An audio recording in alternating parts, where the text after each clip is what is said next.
नमस्कार प्यारे साथियों, आप सभी का हार्दिक स्वागत है करंट अफेयर बूस्टर के हमारे सीजन 3 के सेशन 11 में। How are we doing? एक लंबे ब्रेक के बाद हम फिर से अब सीरीज को शुरू कर रहे हैं दोस्तों। आज हमारा 11वां सेशन है। इस सीजन में हमें टोटल 60 सेशंस लेने हैं। आज हम 11 पर आ गए हैं। हमारी कोशिश होगी कि अगले 50 से 55 दिनों में हम बचे हुए पूरे 50 सेशंस यानी सितंबर और अक्टूबर में कंप्लीट कर दें और एक धुआंधार लर्निंग की हमारी ये सीजन सक्सेसफुली कंप्लीट हो जाए। Thank you so much for your continued love and support. शुरू करते हैं सेशन 11 जो कि सीजन 3 का हिस्सा है। सबसे पहले नितेश तोमर के पास उत्तर प्रदेश चल रहे हैं। बड़े दिल से इतना सारा लिखा है, इतने प्यार से लिखा है। आप एक एनालिस्ट हैं, पेटेंट एनालिस्ट वैल्यू सर्व में, तो बहुत बड़ा काम कर रहे हैं भैया। एक छोटे से गांव से उत्तर प्रदेश से हैं और हमारे साथ बहुत सालों से जुड़े हैं, पढ़ रहे हैं। सभी बच्चों से निवेदन है, आज का जब आप पीडीएफ डाउनलोड करोगे ना, तो इसमें इनका टेस्टिमोनियल बारीकी से पढ़ना। एक गांव से निकले स्टूडेंट की लंबी यात्रा, जहां आज वो एक पेटेंट एनालिस्ट बन के अपने नॉलेज को लगातार बढ़ाने में यकीन रखते हैं। गॉड ब्लेस यू नितेश जी, जुड़े रहिए, पढ़ते रहिए, बढ़ते रहिए। दोस्तों शुरू करेंगे आज सबसे पहले कोरोना वायरस से ही। इस पर नजर डालेंगे दुनिया भर में क्या हो रहा है और उसके बाद तुरंत हम भारत के आज के हमारे इकोनॉमिक रिसेशन और जीडीपी की कहानी पर आ जाएंगे। आज 5-6 बहुत बड़ी बड़ी कहानियां हैं जो हमें कवर करनी है। पूरे जोश के साथ करेंगे, मजा आएगा, करके दिखाएंगे। सेशन को लाइक कर लीजिए, शेयर कर लीजिए। दोस्तों सबसे पहले दुनिया में कोरोना वायरस की जो परिस्थिति है आपके सामने है, आइए इसको थोड़ा बारीकी से समझ लेते हैं। First and foremost as you can see very well, ये तो एक अनप्रेसिडेंटेड क्राइसिस बनी ही हुई है और ये कहीं से कहीं भी कम होने का नाम तो ले ही नहीं रही है। मजे की बात यह है कि इतना सब हो गया और इतना क्राइसिस फैला हुआ है, फिर भी there is a small community of people which से कि कोरोना वायरस क्राइसिस तो है ही नहीं। तो ठीक है, वो भी 1% लोगों का व्यू है। अब क्या कह सकते हैं, लोग मर रहे हैं और साइंटिफिक प्रूफ है फिर भी। लेकिन अब हम मेन बात पर आते हैं। तो दोस्तों दुनिया में अभी लेटेस्ट स्टेटस क्या है आपके सामने है। 2.5 करोड़ से ज्यादा केसेस हो चुके हैं, 25 मिलियन यानी कि 2.5 करोड़, और लगभग 8.5 लाख मौतें हो चुकी हैं। और रिकवरी रेट भी अच्छा खासा चल रहा है, जैसा कि हम जानते ही हैं। हर 10 में से 9 लोग रिकवर होकर वापस आएंगे ही आएंगे। लेकिन मैं आपको एक चेतावनी यहां दे दूं, रिकवरी का मतलब ये नहीं होता कि आदमी 100% ठीक हो जाता है। रिकवरी डिपेंड करती है व्यक्ति की उम्र पे, व्यक्ति की कोमॉर्बिडिटीज पे, व्यक्ति के बहुत सारे फिजिकल और मेंटल और साइकोलॉजिकल मेकअप पर भी। और अलग अलग लोगों में अलग अलग तरह की रिकवरी देखने को आ रही है। अब मेरी हाउसिंग सोसाइटी में दोस्तों एक परिवार में कोरोना हुआ, दुर्भाग्यशाली रहे, 8 लोग हैं, सबको हो गया। बिटिया से शुरू हुआ था, वो काम करती हैं किसी बैंक में, उन्हें हुआ, फिर पूरे परिवार को हो गया और अब वो सारे रिकवर हो गए हैं। पूरा क्वारंटीन हुआ, सब हुआ, अस्पताल होके आ गए। लेकिन जो एकदम बूढ़ी दादी माँ है उनकी मौत हो गई है। तो ये एक बड़ा स्टैंडर्ड पैटर्न जो देखने में आ रहा है। तो it is a very real crisis and it ought to be taken very very seriously. तो इसमें आज के जो लेटेस्ट अपडेट्स हैं दोस्तों, यूएस एफडीए जो है, फूड एंड ड्रग एडमिनिस्ट्रेशन, वहां का बेसिकली जो पूरा दवाइयों बनाने का विनियामक संस्थान है, इसका पैरेलल इंडिया में कौन होगा यूएस एफडीए का, हमें बताइएगा। आपने एनपीपीए के बारे में सुना है या आपने सेंट्रल ड्रग कंट्रोलर के बारे में सुना है? कुछ सुना हो तो हमें भी बताएं। तो यूएस एफडीए जो है उसने प्रॉमिस किया है कि भाई कोविड वैक्सीन की रिव्यू का पूरा काम एक बहुत ही पारदर्शी तरीके से होगा, क्योंकि अलग अलग तरीके के आरोप भी इस पे लगे हैं। और यूएस में तो अभी पॉलिटिकली सिचुएशन इतनी भयंकर वॉयलेंट और वोलेटाइल हो गई है कि पूछिए ही मत। मतलब अजीबो लगता ही नहीं है कि अमेरिका, ऐसा लगता है अफ्रीका का कोई थर्ड वर्ल्ड कंट्री आ रहे हैं उसके ऊपर। दोस्तों चाइना अपने विश्वविद्यालयों को फिर से खोल रहा है और चाइना बेसिकली ये दावा कर रहा है कि कोविड पर हमने पूरा नियंत्रण पा लिया। ये बड़ी उल्लेखनीय बात है और बड़ी अजीबोगरीब बात है। चाइना से जितने भी फिगर्स अभी तक आए हैं इन्फेक्शन और डेथ के, मैं पहले दिन से बोलते आया हूं कई महीनों से कि चाइना के इन्फेक्शन और डेथ के फिगर पूरी तरह से झूठे हैं। कम से कम 4 से 5 गुना ज्यादा होंगे ही होंगे, उससे ज्यादा भी हो सकते हैं। लेकिन उल्लेखनीय बात यह है कि अल्टीमेटली वीडियोज और फोटोज जो वहां से आ रहे हैं वो ये बता तो रहा है कि भाई सब कुछ नॉर्मल होता जा रहा है। ये उन्होंने कैसे किया, क्या किया, ये बड़ा एक शोध का विषय लंबे समय में रहेगा, क्योंकि अब हम तो बिल्कुल भी नहीं कर पाए अभी तक। Hunger is growing globally and will kill more people than covid will. ये एक बहुत बहुत भयंकर साइड इफेक्ट है कोविड का। कोविड से मरने वालों से ज्यादा कोविड की वजह से जो सप्लाई चेन्स टूटी, जो नौकरियां चली गईं, जो फूड सिक्योरिटी पर असर आया, उससे कई गुना ज्यादा लोग मरेंगे दुनिया में। ये अब ओपनली एक्सेप्ट किया जा रहा है। तो सरकारों को स्टेप अप करना है भैया। Dubai has pumped billions of dollars into just keeping the Emirates airlines afloat. नहीं तो ये पूरी की पूरी एयरलाइन ही कोलैप्स हो जाती, क्योंकि ग्लोबल एविएशन मार्केट तो प्रैक्टिकली 90% डाउन ही चल रहा है। पेरिस में नया रिसर्जेंस हो गया इन्फेक्शंस का और अब वो लोग फ्री टेस्ट देने की बात कर रहे हैं इमैनुअल मैक्रोन साहब। और इटली की इकोनॉमी दूसरी तिमाही में भी बहुत तेजी से कॉन्ट्रैक्ट हो गई। ये हम बात कर रहे हैं दोस्तों Q2 यानी कैलेंडर Q2, पश्चिमी देशों में Q1 Q2 यानी जनवरी से शुरू होता है, भारत में अप्रैल से शुरू होता है। तो भारत में भी Q1 की हालत खराब हुई है, उस पर हम आएंगे। तो यह है कोरोना के दुनिया भर के अपडेट्स। इसके ऊपर हमारा पहला सवाल आज का, वॉलंटियर्स क्वेश्चन कंपाइल करें, बाकी लोग उसके जवाब भी दें। ये सारे क्वेश्चन आपको कहीं ना कहीं मदद करेंगे, इसलिए मैं पूछता रहता हूं। तो आज का हमारा पहला official question number 1, how was China truly able to get the covid crisis under control if at all? मतलब वाकई में अगर किया भी है तो कैसे किया, उसने क्या क्या कदम उठाए, हमें बताएं। दोस्तों इसी कहानी को आगे बढ़ाते हैं। कोरोना वायरस वैक्सीन ट्रैकर में आप तक लगातार लाते जा रहा हूं ये। तो as you can see, originally 165 vaccine candidates हैं, जिसमें से phase 1 23, phase 2 14, phase 3 9, limited trial 3 and approve practically globally 0 है। वो रशिया वाले दावे पे आप बहुत ज्यादा उछलिएगा मत, बहुत ज्यादा खुश होइएगा मत, क्योंकि दुनिया भर के वैज्ञानिकों ने, वैज्ञानिक संस्थानों ने रशिया के उस दावे को बिल्कुल ही खोखला बताया, जिसमें उसने बोला कि फुल प्रूफ वैक्सीन आ गई। और लोग हमारी बातें मानते क्यों नहीं है? People understand. देखिए बेलारूस में जो हो रहा है और लुकाशेंको जिस तरह से बहुत ब्रूटल रिप्रेशन पर आ गए हैं अपने ही लोगों का, इतनी भयंकर कहानी आ रही है वहां के जेलों से तो पूछो मत। लेकिन वहां के लोग तो अब डट के बैठे हैं कि लुकाशेंको को तो हटाएंगे। अब लुकाशेंको बेलारूस में जो हो रहा है वही चीज पुतिन को बहुत परेशान कर रही है। इसीलिए नवाल्नी साहब के साथ जो हुआ वो हुआ। तो क्या हुआ नवाल्नी के साथ बताइए हमें। और रशिया के एक फार ईस्टर्न प्रोविंस में लाखों लोग सड़कों पर उतरे हुए, क्योंकि वहां के गवर्नर को हटा दिया गया, अरेस्ट कर लिया गया। तो ऐसा नहीं है कि विरोध नहीं होते हैं। ऐसे में जो टोटलिटेरियन डिक्टेटर्स होते हैं उनकी हमेशा एक टेंडेंसी होती है कि कोई बहुत बड़ी घोषणा कर दो, तो भाई वैक्सीन आ गई, तो people become happy and there is a sense कि हाँ सही लीडर है। इसीलिए वेस्टर्न देशों ने उनके दावे को अभी आधा सच माना है। बात समझ में आ रही है आपको? तो hence this is the situation. और वैक्सीन आएगी जरूर, लेकिन कब तक आएगी पता नहीं। भारत में वैक्सीन आने के बाद सबसे बड़ी चिंता यह है डिस्ट्रीब्यूशन।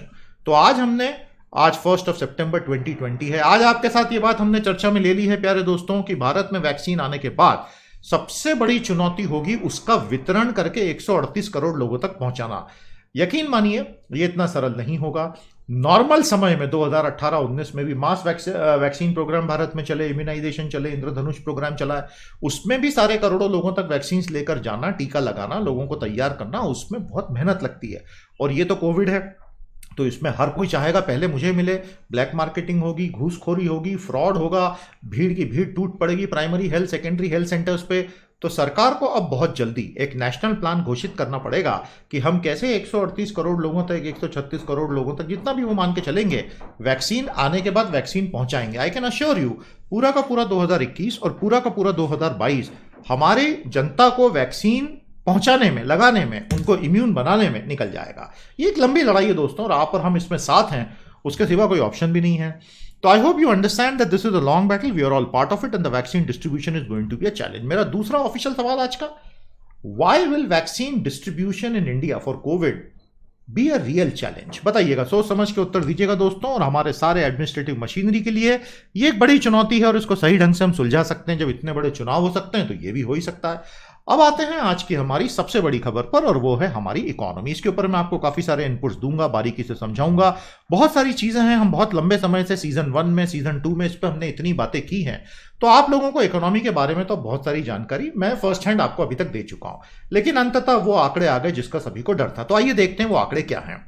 देखिए, भारत की इकोनॉमी पहली तिमाही में यानी अप्रैल मई जून 2020 में 24%, 23.9% के ऐतिहासिक दर से सिकुड़ गई, संकुचित हो गई।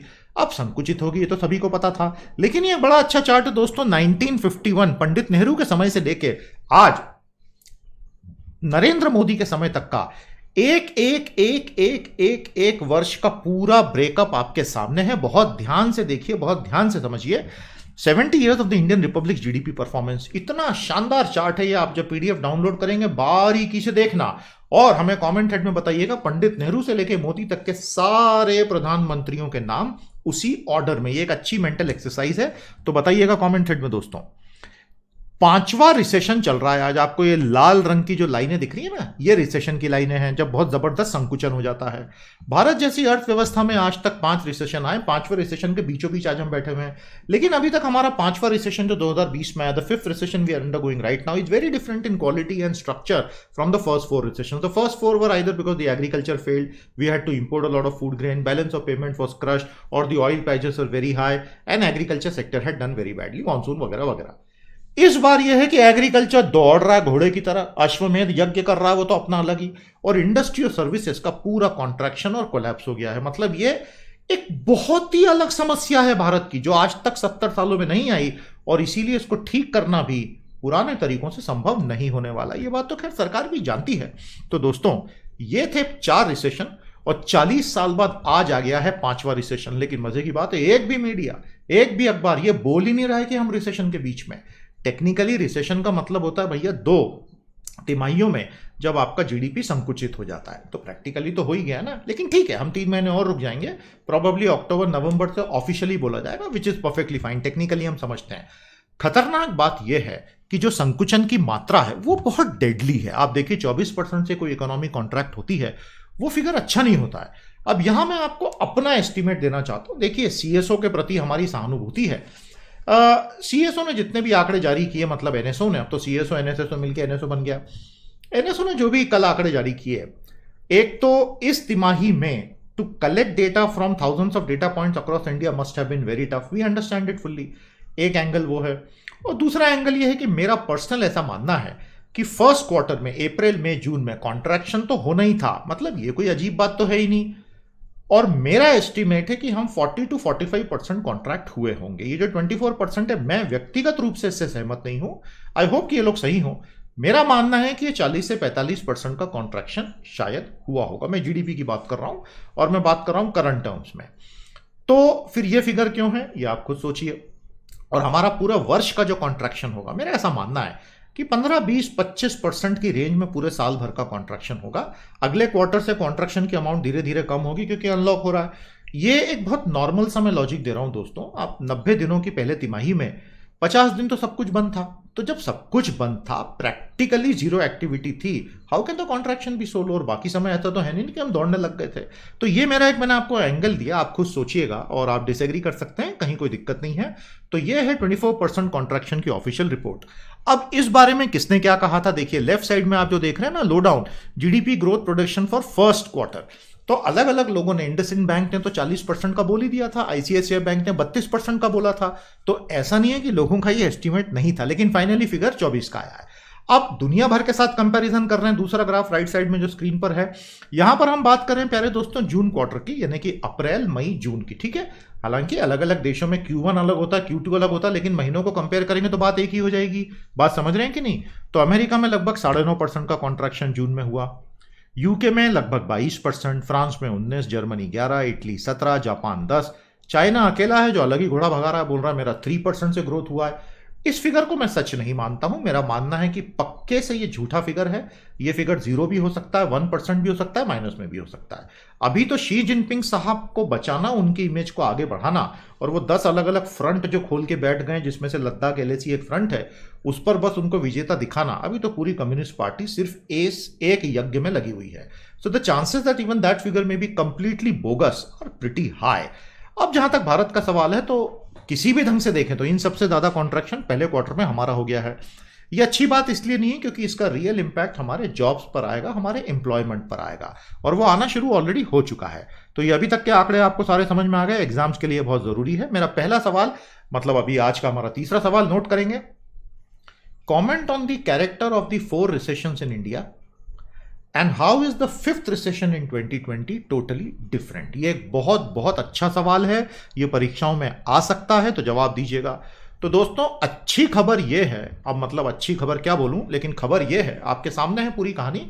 आप देखेंगे कि किस प्रकार से 2017-18 के बाद से लगातार क्वार्टरली जीडीपी ग्रोथ रेट धड़ाधड़ धड़ाधड़ धड़ाधड़ नीचे उतरा है।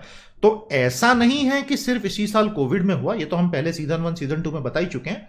भारत की क्वार्टरली जीडीपी ग्रोथ रेट बिल्कुल एक सेक्युलर स्टैग्नेशन होते हुए, ड्रॉप होते होते नीचे आती चली जा रही थी, quarter after quarter after quarter after quarter after quarter. ऐसा नहीं है कि सरकार को चिंता नहीं थी। सरकार ने सितंबर अक्टूबर 2019 में 1.5 लाख करोड़ का कॉर्पोरेट टैक्स का बेनिफिट दे दिया, उड़ा दिया टैक्स, उतना कॉर्पोरेट्स को फायदा।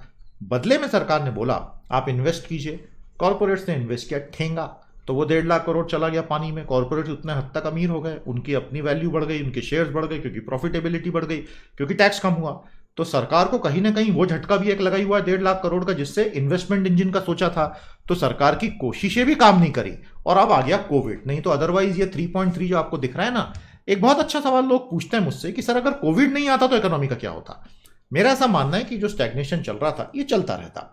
I am sorry for using the word stagnation. ये जो ड्रॉप चल रहा था ग्रोथ में, पॉजिटिव थी ग्रोथ लेकिन ड्रॉप था, उसको कहते हैं ग्रोथ रिसेशन। ठीक है, आज हम हैं एक एक्चुअल रिसेशन में, वो था ग्रोथ रिसेशन, पॉजिटिव ग्रोथ है जो कम होती जा रही है। तो मेरा ऐसा मानना अगर कोविड नहीं आता तो ये आती आती आती आती आती आती 3-4 क्वार्टर में जीरो पे चली जाती, क्योंकि डोमेस्टिक कंजम्पशन इंजन बंद हो चुका है ना, उसमें ग्रोथ नहीं हो रही है और इन्वेस्टमेंट इंजन चल ही नहीं रहा है, तो केवल गवर्नमेंट फाइनल कंजम्पशन एक्सपेंडिचर पे इकोनॉमी चल रही है।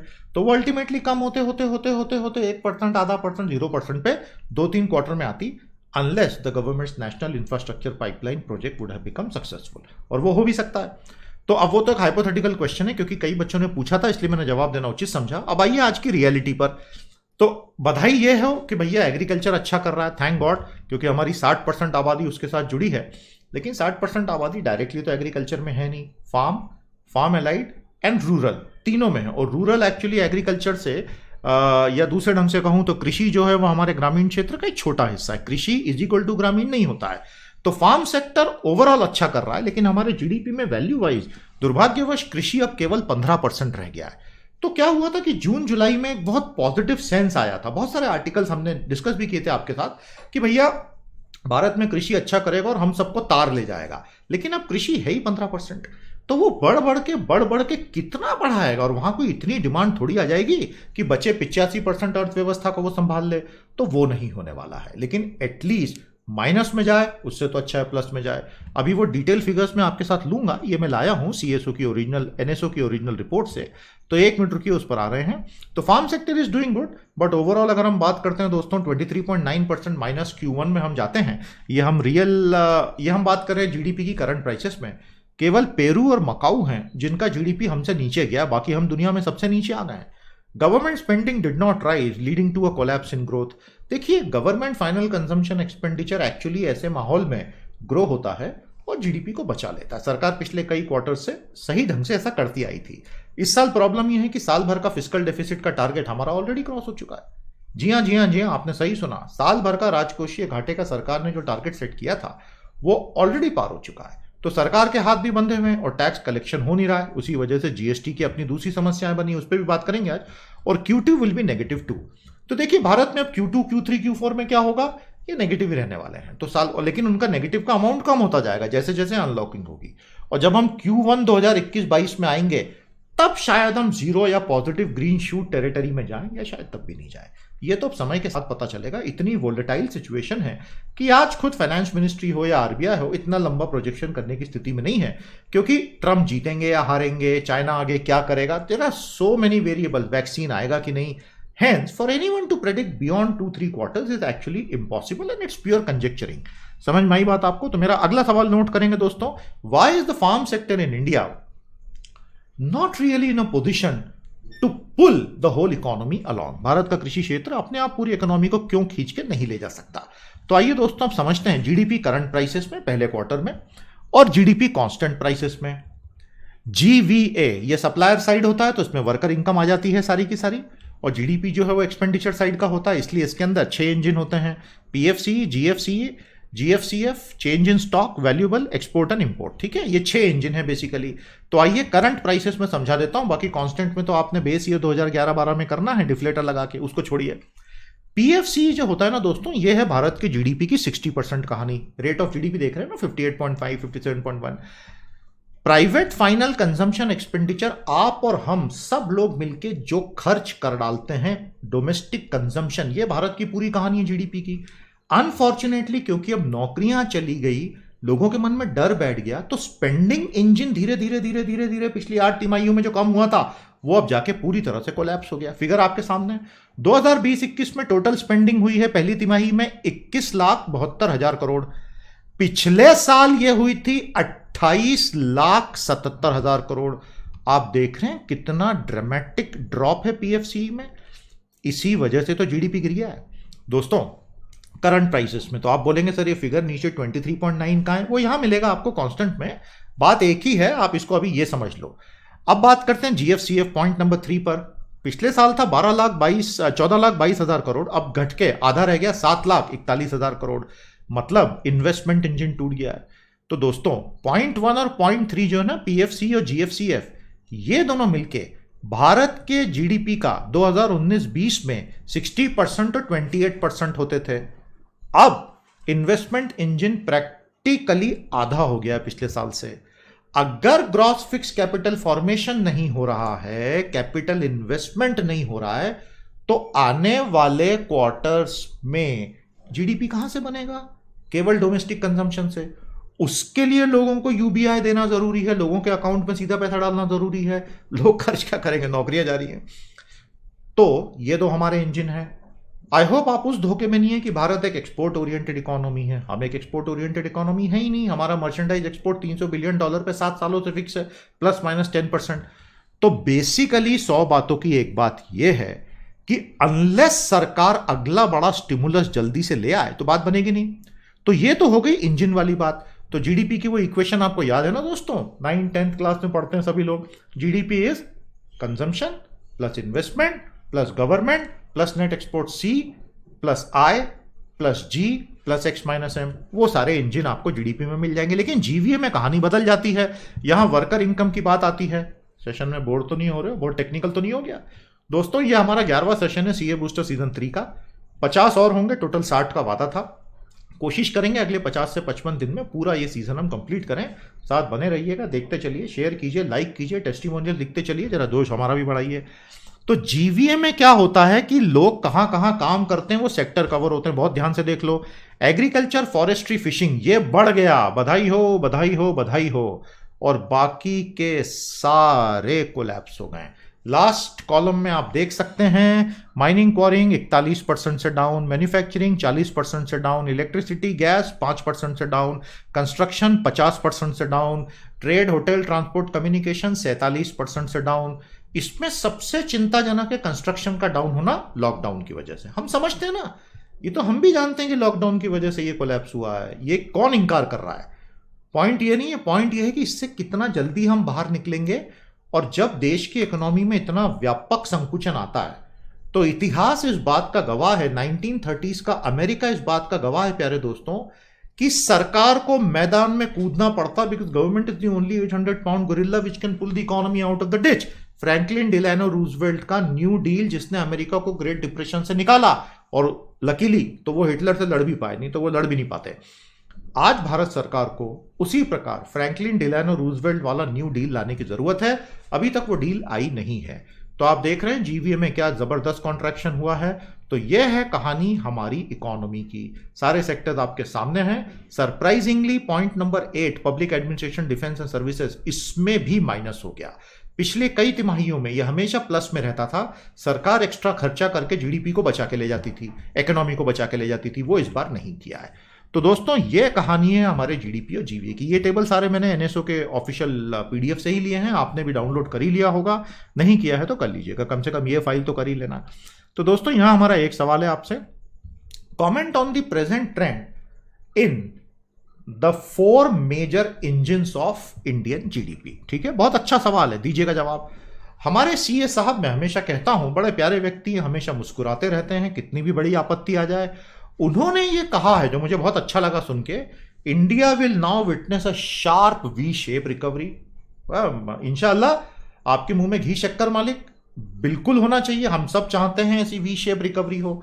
लेकिन अगर नहीं हुई तो ऑप्शन क्या है? फिर यू शेप होगी, एल शेप भी हो सकती है, इलोंगेटेड यू भी हो सकती है, डब्ल्यू भी हो सकती है, और ये सब अच्छी खबर नहीं है। लेकिन उन्हें यह यकीन है कि ये वी शेप होगी। और Q1 जो था ये एक बहुत एबरेंट क्वार्टर था, आगे सब कुछ ठीक हो जाएगा, तो ये तो बहुत अच्छी बात है। लेकिन पी चिदम्बरम का साहब का कहना यह है कि अभी तो पॉजिटिव ग्रोथ के कोई चांसेस नहीं है, और इस तरह की वी शेप रिकवरी की बात करना थोड़ा प्रीमेच्योर लगता है। आपको क्या लगता है दोस्तों? तो हमारा अगला सवाल नोट करें और उत्तर दीजिएगा कमेंट थ्रेड में। How likely is it for Indian economy to be showing a V shape recovery in the near future? Sorry for the disturbance. दोस्तों तो चिंता क्या है कि हमारे कोविड के इन्फेक्शंस बढ़ रहे हैं। यह कहानी है भारत की आज की समरी। चार्ट आप देख सकते हैं। अगस्त के आखिरी 10 दिन बहुत खराब रहे भारत के लिए। रोज 1000 मौतें ऑन एन एवरेज हो रही हैं, +-50। रोज 70,000 केसेस आ रहे हैं, +-5,000 हियर और देयर। नए नए हॉटस्पॉट्स रूरल एरियाज में इमर्ज हो रहे हैं, और इस सब के बीच में बहुत बड़ी बड़ी मेजर कॉम्पिटिटिव एग्जाम्स एक एक करके कंडक्ट कराई जा रही हैं। अब उसमें दोनों मत हैं। कई लोगों का कहना है कि अभी नहीं कराओगे नीट जेई तो कब कराओगे, फिर इतने लाखों बच्चों का करियर बर्बाद हो जाएगा। दूसरा पर्सपेक्टिव ये है जिससे मैं थोड़ा ज्यादा कि भाई थोड़ा वेट करें, डॉक्टर हर्षवर्धन ने वादा कर ही दिया है कि दिवाली तक कोविड पे हम काफी हद तक कंट्रोल पा लेंगे, तो ये एग्जाम दिवाली के बाद ले लेना। भाई ऐसा क्या हो जाएगा? हमारे समय में मैंने जब आईआईटी की एग्जाम दी थी, उस साल एग्जाम पेपर चेकर्स ने हड़ताल कर दी थी, तो हमारे पेपर ही चेक नहीं हुए थे अगस्त एंड तक। सीजन शुरू हो जाता 1 जुलाई को, हमारा शुरू हुआ था 5 सितंबर को। तो कुछ नहीं यार, इट इज ओके भाई, ये तो थर्ड वर्ल्ड वॉर चल रहा है पेंडेमिक का, तो आप नवंबर में ले लेना एग्जाम, दिसंबर में शुरू कर लेना, क्या फर्क पड़ता है। लेकिन ठीक है, सरकार ने किया है तो कुछ सोच के ही किया होगा। India is headed to be the global epicentre, ये तो अब सरकार भी देख ही रही है। अगस्त बहुत खराब रहा है और अब वैक्सीन आने वाली है, कब आएगी पता नहीं, लेकिन 3-4 महीने में शायद आ जाए, तो एक नेशनल प्लान चाहिए। तो ये है कहानी हमारी पूरी इकोनॉमी की, ये मैंने अभी इकोनॉमी के कंटेक्स्ट में लिया। तो मेरा आखिरी सवाल यहां पे नोट करें प्यारे दोस्तों, हाउ करेक्ट और wrong was the decision to hold major competitive exams right when the corona virus infections were spiking in India. अब आते हैं प्यारे दोस्तों दुनिया भर में वैक्सीन के प्रयास, जिनको हम कोवैक्स कहते हैं। तो आप जानते हैं कि WHO ने कोवैक्स नाम का जो पूरा का पूरा कोरोना वायरस का एक प्रोजेक्ट चला रखा है कोऑर्डिनेशन के साथ वैक्सीन डेवलपमेंट करने का। उसमें WHO का जो कोवैक्स कार्यक्रम है उसका टारगेट ये है कि दुनिया भर के लिए 200 करोड़ कोरोना वैक्सीन खरीद के रेडी रखना गरीब देशों के लिए। तो WHO चाहता है कि दिसंबर 2021 के पहले पहले वो 200 करोड़ कोरोना वैक्सीन का स्टॉक बना ले for the poor emerging developing countries, उसमें शायद भारत भी शामिल होगा। ऐसे में यूरोपियन यूनियन मदद के लिए आगे आ गया और यूरोपियन यूनियन ने $476 अरब का बजट इसके लिए अलग से बना लिया है। मिलियन का, I am very sorry, billion गलती से टाइप हो गया इसके अंदर, ये मिलियन होना चाहिए था, इसको ठीक कर देंगे हम। ये एक बहुत बड़ी राशि है और इस राशि से डेफिनेटली इस वैक्सीन प्रोक्योरमेंट के पूरे प्रयास को बहुत बल मिलेगा। और ये वैक्सीन प्रोक्योरमेंट सही समय पर हो जाए, ये बेसिकली एक फॉरवर्ड लुकिंग अप्रोच है, जो कि बहुत अच्छी बात है। और यूरोपियन यूनियन की तरफ से एक ह्यूमैनिटेरियन इन्वेस्टमेंट हम इसको कहेंगे, दुनिया भर के गरीब देशों को मदद करने का। और ये सभी मेजर वैक्सीन मैन्युफैक्चरर्स के साथ काम कर रहे हैं। समझ में आया दोस्तों आपको? आगे चलते हैं प्यारे दोस्तों। एक आरोप लगता है बिग फार्मा पे कि ये पूरी कोरोना वायरस की क्राइसिस आर्टिफिशियली बनाएगी ताकि बिग फार्मा जो है उससे अरबों रुपए कमा सके, अरबों डॉलर कमा सके। तो हमारा अगला सवाल वही है, how likely it is that the corona virus, the covid crisis was engineered by big pharma to mint billions। पूछ ही लेते हैं सवाल, क्योंकि कई लोग कह रहे हैं कि वैसा ही हुआ है, हालांकि ऐसा कोई सबूत नहीं है। फिर भी दोस्तों आप सभी का हम स्वागत करते हैं हमारी प्रीमियम मेंबरशिप यूट्यूब में। ये बहुत ही बढ़िया जा रही है, सैकड़ों बच्चे हमारे साथ रोज पढ़ रहे हैं, हफ्ते में 5 बड़े सेशन अपलोड होते हैं। हर संडे पावर ऑफ 10 का 2 घंटे का सेशन अपलोड होता है, एक महीने में 24 सेशन होते हैं और कंटिन्यूसली जो पढ़ रहे हैं उनमें जबरदस्त इंप्रूवमेंट आ रहा है। करंट अफेयर्स का ये बेस्ट रिसोर्स अवेलेबल है, प्रीमियम रिसोर्स है, लेवल 1 लेवल 2। आज के आज आप ज्वाइन कीजिए, हमारे इस वीडियो के नीचे ज्वाइन का बटन है, आपको बहुत फायदा होगा। ये हमारे डिलीवरेबल्स हैं, अगर आप 6 महीने या 1 साल तक जुड़े रहेंगे, ये मंथली मेंबरशिप होती है, हर महीने रिन्यू होती रहती है यूट्यूब में ऑटोमेटिकली, आपको ये सारे डिलीवरेबल्स मिलेंगे। सोचिए इतना कुछ आपको मिलेगा इतनी रीजनेबल प्राइस पर। और ये करंट अफेयर बूस्टर प्रीमियम और पावर ऑफ 10 जो बेसिकली हमारा लेवल 1 और लेवल 2 है, किसी भी सिंसियर कॉम्पिटिटिव एग्जाम एस्पायरेंट के लिए जिसमें जीएस आता है, and for every working professional this is an absolutely indispensable service. आगे बढ़िए, पूरे कॉन्फिडेंस से ज्वाइन कीजिए। अच्छा, इसमें कभी कभी टेक्निकल प्रॉब्लम आ जाती हैं, तो हमने ये सारे स्टेप्स दिए हैं। टेक्निकल प्रॉब्लम आए, इन स्टेप्स को पढ़िए, अपनी प्रॉब्लम को सॉल्व कीजिए, नहीं तो हमें मेल कर दीजिएगा, हमारी टीम आपको मदद करेगी। pthq@pteducation.com पे मेल करें मोबाइल नंबर के साथ। तो उम्मीद करूंगा दोस्तों आपका प्यार हमें प्रीमियम लेवल 1 और लेवल 2 पर मिलेगा, जैसे सैकड़ों बच्चों का अभी मिला हुआ है। Thank you thank you thank you. अब आते हैं बहुत बड़ी मिडिल ईस्ट की पॉलिटिकल घटना पर। आप जैसे कि जानते हैं, टर्की हो गया, ईरान हो गया, पाकिस्तान हो गया, कई लोग कह रहे हैं कि इनकी एक अलग एक्सिस बन रही है।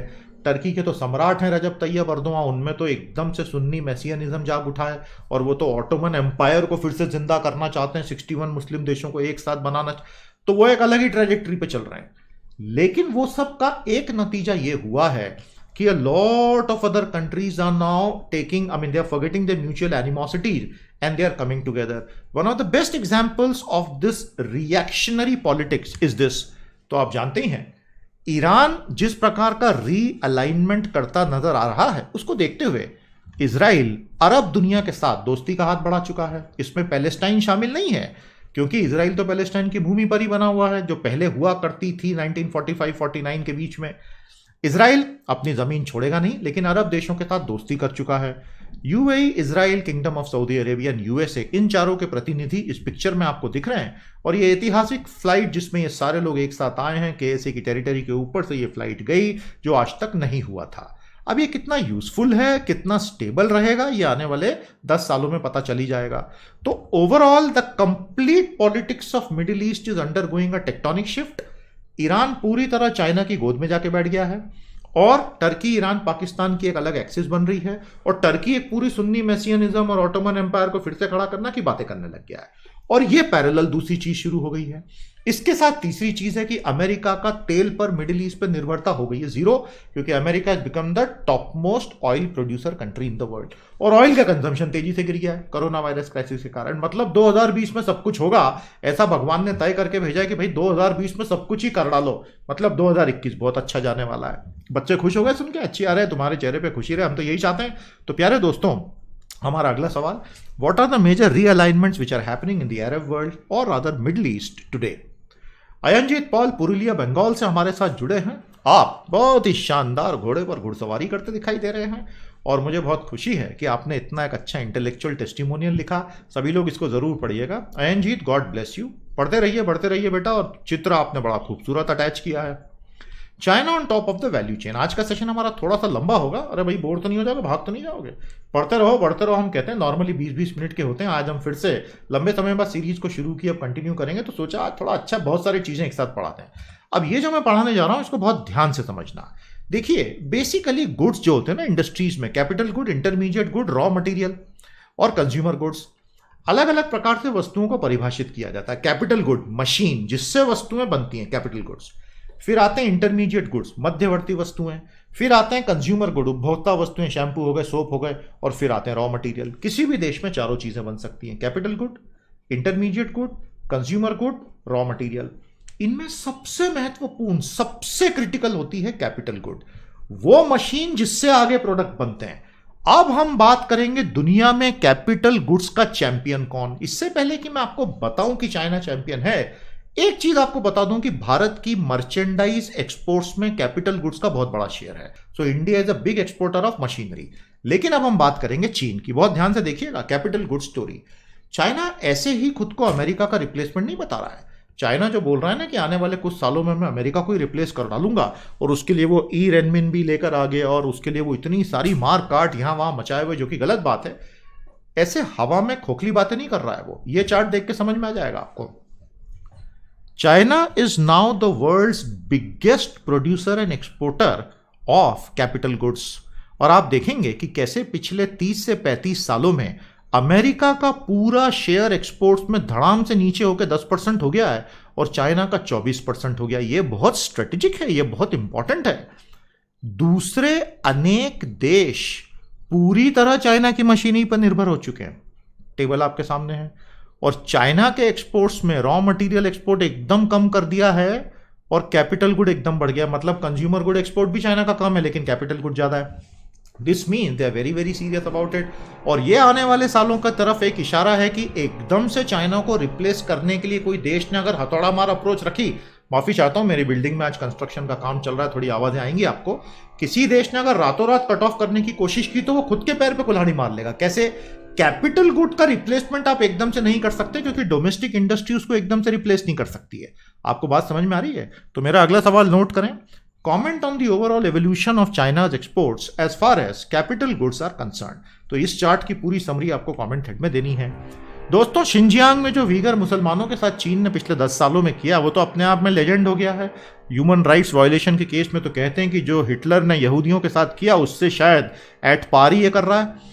अब मैं इस खबर पर आऊं कोविड क्लैम्पडाउन के, उसके पहले आपको ये दिखा दूं एक बहुत मजेदार चीज। दुनिया भर के देशों ने यूनाइटेड नेशन में वीगर मुसलमानों पर चीनी अत्याचारों के खिलाफ क्या कहा। बहुत मजे की बात है कि दुनिया के लगभग सभी इस्लामिक देशों ने चीन का सहयोग किया कि चीन जो कर रहा है ठीक कर रहा है, ये चीन का इंटरनल मामला, इसमें हम कुछ नहीं कहेंगे। तो जहां तक इस्लामिक यूनिटी की बात करते हैं वो कितनी खोखली है वो आपको इस एक चार्ट से समझ में आ जाएगा। बात समझ में आई आपको? क्योंकि चाइना ने प्रैक्टिकली इन्वेस्टमेंट कर करके सबके मुंह बंद कर दिए हैं। और जो वीगर मुसलमानों के ह्यूमन राइट्स की बात कर रहे हैं ये सब वो हैं जो वेस्टर्न लिबरल नेशंस हैं। मतलब कम से कम इस एक मामले में उन्होंने काफी हद तक एक पॉजिटिव, ये यूनाइटेड नेशन की बात है, वैसे अमेरिका को भी ब्लू में लिया जाना चाहिए क्योंकि अमेरिका ने तो खुल के अब इस मामले में बोल दिया। ये मैंने आपको बताना इसलिए जरूरी समझा because the hypocrisy of a lot of Islamic nation stands totally completely exposed in this. समझ में आया आपको? हमारा अगला सवाल नोट करेंगे। Why do we say that a lot of Islamic nations in the world have been absolute hypocrites in light of the Xinjiang Uyghur Muslim crisis? अब आते हैं ये कोरोना वायरस से संबंधित लेटेस्ट खबर पे। तो हुआ क्या कि शिंजियांग में फिर से कोरोना वायरस आ गया और चाइना ने ड्रैकोनियन और इनह्यूमन मेथड लिए कोरोना वायरस से लड़ने के लिए। तो वहां की खबरें ये आ रही हैं इस न्यूज में जो कवर हुई है कि वहां लोगों को पकड़ पकड़ के डिटेंशन सेंटर में ठूस दिया गया, सबके कपड़े उतरवा दिए और पूरा होश से उनको धो के पूरी चमड़ी को साफ किया जिससे चमड़ियां जल उठी और लोग रोने लग गए और ऐसा हर हफ्ते होने लगा। और उसके अलावा उनको कंप्लीटली कैद करके रख लिया और फिर घर भेजा और ताले लगा दिए। तो चाइना ने ऐसा कर करके कोरोना वायरस को कंट्रोल करने की ब्रूटल कोशिश शिंजियांग में लेटेस्ट में की है। सो दिस इज, उसको फोर्स मेडिकेशन कहते हैं। तो ये एक बिल्कुल नया चैप्टर पिछले 30 दिन में खुला है। हमने सोचा आपको यहां पर ये कवर करके बता दिया जाए। अब हम रुक करेंगे अमेरिका की तरफ और उसके बाद हम आने वाले हैं जीएसटी की ओर। दोस्तों, अमेरिका में अभी एक वायलेंस का नया फेज शुरू हो गया है। चुनाव में अब 100 दिन बचे हैं और डोनाल्ड ट्रंप पूरी ताकत से एक सिंपल मैसेज दे रहे हैं अमेरिका को। मैसेज ये है that if Joe Biden wins and if Democrats win, America will lose. And Joe Biden has been pumped up by China and Joe Biden is an anti national, हाँ वहां भी होता है, and Joe Biden is an anti national and Joe Biden is on the payroll of the Chinese and Joe Biden is definitely not pro America and not a patriot. और देखो Joe Biden के लोग क्या कर रहे हैं। हकीकत बहुत अलग है। हकीकत यह है कि प्रो ट्रंप रैलीज और प्रो ट्रंप लोग बंदूकें ले लेके सड़कों पर निकल रहे हैं। जो बाइडन और ट्रंप दोनों के एक मैंने ट्वीट आपके सामने, बड़े बहुत ही रिमार्केबल ट्वीट्स हैं। मतलब आप देखेंगे अमेरिका जो 250 साल की एक इवॉल्व डेमोक्रेसी है, भाई ट्रंप का अधिकार है, वो हाइपर नेशनलिस्ट है, अच्छी बात है। वायलेंस तो कम से कम उनके नाम पे ना हो और वो तो उसको डिनाई ही कर देते हैं। तो आप जो बाइडन का पढ़ेंगे, Trump and Pence are running on this, मतलब उनका मिशन कैंपेन, चुनावी कैंपेन वो किस पे चला रहे हैं। जो बाइडन का आरोप क्या है ट्वीट में, you won't be safe in जो बाइडेंस अमेरिका। तो बाइडन बोलते हैं उनका प्रूफ क्या है, the violence you are seeing in Trump's America. मतलब आज की हिंसा देख के ट्रंप बोल रहे हैं देखा बाइडन के अमेरिका में तुम सेफ नहीं हो। अरे पर आज के राष्ट्रपति तो तुम हो। उस पर ट्रंप कहते हैं जस्ट वॉच बाइडन मुझे गालियां दे रहे हैं और मैं तो ये बोलूंगा कि वो तो पुलिस को गालियां दे रहे हैं। वो राइटर्स को, एनार्किस्ट को, एजिटेटर्स को, लूटर्स को गालियां नहीं दे रहे हैं, वो तो पुलिस को गालियां दे रहे हैं। जबकि बाइडन बार बार ये बोल चुके हैं कि अगर कोई दंगाई है, अगर कोई आग लगाता है, अगर कोई पत्थर फेंकता है, एक एक को पकड़कर जेल में डालो, ये प्रोटेस्टर नहीं हो सकता।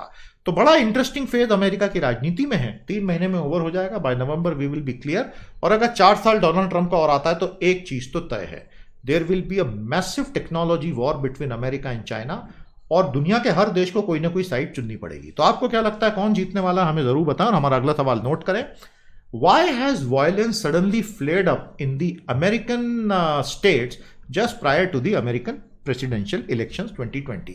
दोस्तों बहुत शानदार हमारे सिविल सर्विसेज के कोर्स ऑनलाइन और हार्ड डिस्क दोनों में उपलब्ध हैं, 1 ईयर 2 ईयर 3 ईयर।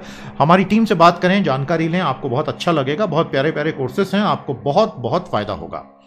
अगर अंग्रेजी आपके लिए एक प्रॉब्लम है तो 100 सेशंस का ये एक अद्भुत कोर्स है, हमारे गुरुकुल प्लेटफॉर्म पर मिलेगा, लिंक मैंने यहाँ दी है। पीडीएफ डाउनलोड करोगे, लिंक पे क्लिक करोगे, खुल जाएगी। ये कोर्स आज के आज ले लीजिए। अगर आप वर्किंग प्रोफेशनल हैं, स्टूडेंट हैं, English is the problem, then this 100 session course, हर सेशन हमारा 1.25 घंटे का है। अद्भुत कोर्स है ये, पढ़िएगा, आपको बहुत बहुत फायदा हो सकता है।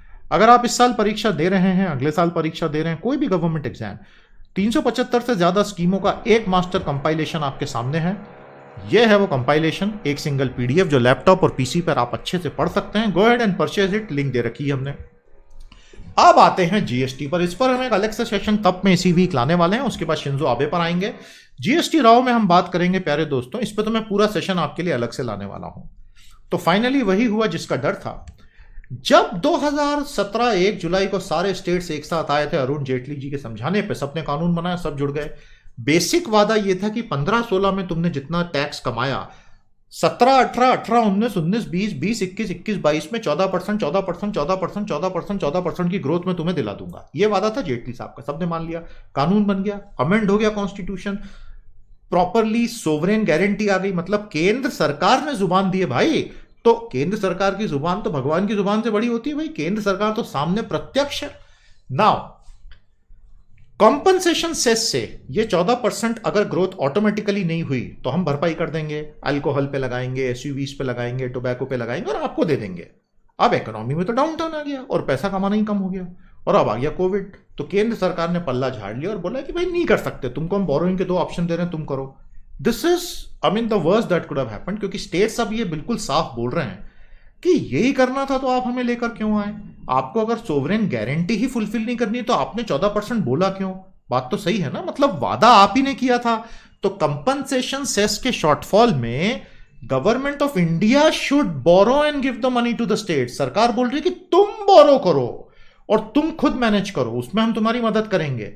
It is like saying that I have a certain income due from my company, my salary due, and the boss says, "I'll help you borrow from the market at very low rates." And that's a crude comparison, but it serves the purpose to explain.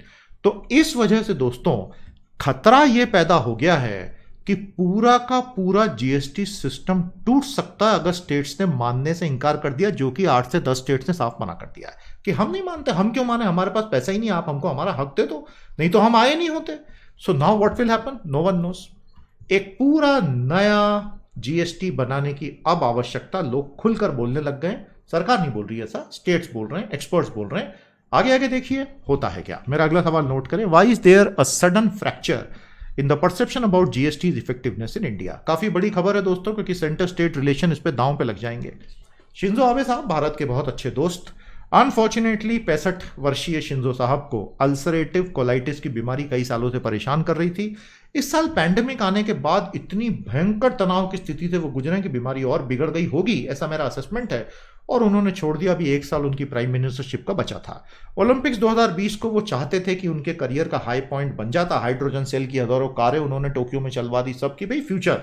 Unfortunately Covid आ गया, इसका भी एक stress रहा ही होगा, it's very sad. लेकिन Shinzo Abe सफल हैं। कैसे? आबेनॉमिक्स। आबेनॉमिक्स बेसिकली क्या था, 1985 से जापान की अर्थव्यवस्था जो कोलैप्स हुई थी उसको निकालने के लिए शिंजो आबे ने fiscal policy, monetary policy, structural reform, 3 चीजें लाई थी।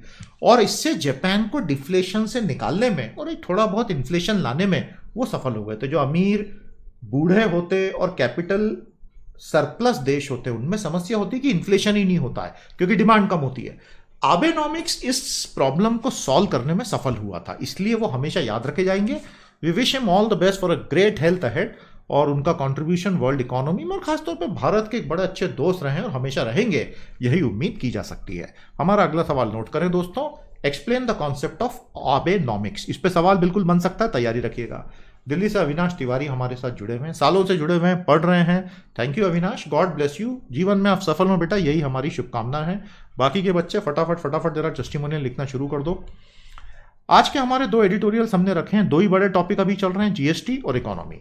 इस हफ्ते से मैं तब की सीरीज को भी रीस्टार्ट कर रहा हूं, उसमें मैं इंडियन इकोनॉमी का पूरा कॉम्प्रिहेंसिव अपडेट आपको दूंगा 2 घंटे में, जीएसटी का कॉम्प्रिहेंसिव अपडेट दूंगा 2 घंटे में। इसी वीक में हम तब की सीरीज में भी ले आएंगे। तो दोस्तों, GST reforms need a new grand bargain. इसको आप अंडर एस्टिमेट मत करना इस प्रॉब्लम को, क्योंकि भारत की पूरी अर्थव्यवस्था ये जीएसटी से बंधी हुई है। 1 नेशन 1 टैक्स, 1 दिस 1 दैट, और वो तो टूटने की कगार पे आ गया है। तो अब जो सेन लोग हैं वो ये बोल रहे हैं कि अब सेंटर और स्टेट्स को बैठ के अब एक बार जीरो से सोचना पड़ेगा कि जीएसटी का नया स्वरूप क्या हो। रही जितना जल्दी हो जाए उतना अच्छा। द ग्रैंड बैगन of GST done in 2017 where the state surrendered the fiscal power was hit badly when the sovereign simply reneged on its promise of paying the due 14% rise in taxes via the compensation cess to the state। अब एक नई grand bargain की जरूरत है, keeping in mind यूएलबीज and आरएलबीज। एक बात आपको फिर बताता हूं, कितना भी पंचायती राज आ गया हो, कितना भी कुछ आ गया हो, कितना भी फाइनेंस कमीशन का डेवोल्यूशन आ गया हो, कितना भी जीएसटी, अल्टीमेटली पैसा स्टेट से जब 3rd टियर पे जाना होता है ना, तो सारे के सारे कंजूस मक्खी चूस हो जाते हैं। और इसलिए अब ये बोल रहे हैं कि अगला जीएसटी जो भी बनाओ, मतलब ये तो प्रैक्टिकली मान के ही बैठे हैं कि जीएसटी तो अब अगला बनेगा, उसमें यूएलबी आरएलबी पे फोकस रखिएगा। India must brace itself for a long grind.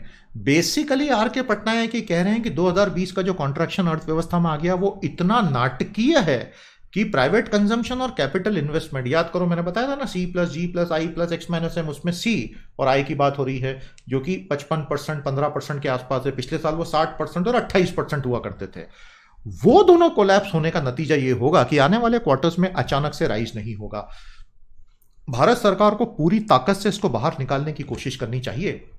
और अब सबसे बड़ी प्रॉब्लम जो आ गई है, हमारे देश की 90% इंप्लॉयमेंट जो इनफॉर्मल सेक्टर में, देखिए इनफॉर्मल सेक्टर यानी असंगठित क्षेत्र, असंगठित क्षेत्र यानी जो ये टैक्स के रेडार पर नॉर्मली नहीं होता, पीएफ में नहीं होता, ESI। हमारे यहां 6.25 करोड़ MSMEs हैं। कितने? 6.25 crore micro small medium enterprises.